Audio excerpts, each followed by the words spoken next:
সজল, এই সজল, অফিসে যাবি না? সজল, বেলা হয়ে যাচ্ছে তো। সজল। মা, আপনি? মা, কোনো সমস্যা? না, মানে মানে আমি ভাবলাম এটা সজলের ঘর। মা, এটা তো সজলের বাসা নয়, তা আমাদের বাসা মা। ও, মন ভুলে। ঠিক আছে মা, তুমি কিছু মনে করো না। সরি।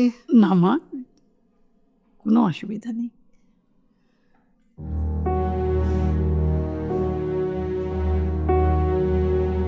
কি ব্যাপার, মার গলা মনে হলো? মা এসেছিল সজলকে ডাকতে। মা ভেবেছিল এটা সজলের বাসায় আছে।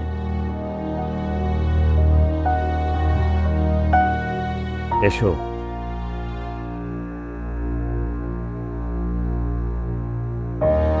বসো।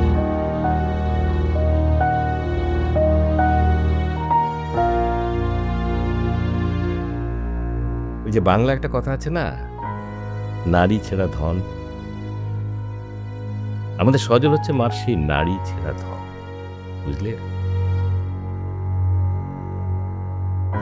আমাদের মা অনেক কষ্টে আমাদের মানুষ করেছে, অনেক কষ্টে। সজলের বয়স যখন 6 কি 7, তখন আমার আব্বা রোড অ্যাক্সিডেন্টে মারা গেল।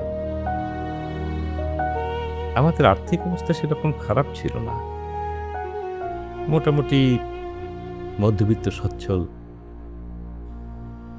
কিন্তু ওই যে যা হয়, পুরুষ ছাড়া সংসার। তাই চাচারা চাইলেন মাকে ওই বাড়ি থেকে তাড়িয়ে দিতে, কিন্তু না, মা ছিলেন অবিচল, অনড়। তিনি বললেন যে না, তিনি তার সন্তানকে নিয়ে কোথাও যাবেন না, ওই বাড়িতেই থাকবেন। তারপর অনেক কষ্টে মা আমাদের মানুষ করলেন।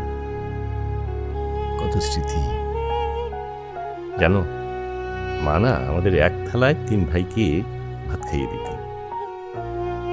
রাতে এক বিছানায় আমরা 3 ভাই শুয়ে মাকে জড়িয়ে কত রাত ঘুমিয়েছি, কত রাত।